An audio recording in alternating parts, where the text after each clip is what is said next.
In this video, I'll show you how to fix Discord voice detection if your microphone isn't working. First, make sure your microphone isn't muted. If your headset has a physical mute button or switch, make sure it's turned off as well. Next, open Discord and click on the user settings gear icon. Go to voice and video. Under microphone, make sure the correct microphone is selected. If the default microphone isn't working, try selecting your microphone manually from the list. Then click Mic Test and start speaking to test your microphone. If Discord isn't detecting your voice, scroll down to Advanced Voice Settings.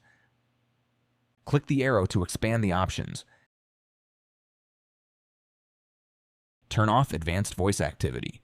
This can help if Discord's automatic voice detection isn't picking up your microphone correctly. You can also try speaking again using the microphone test to see if your voice is now being detected.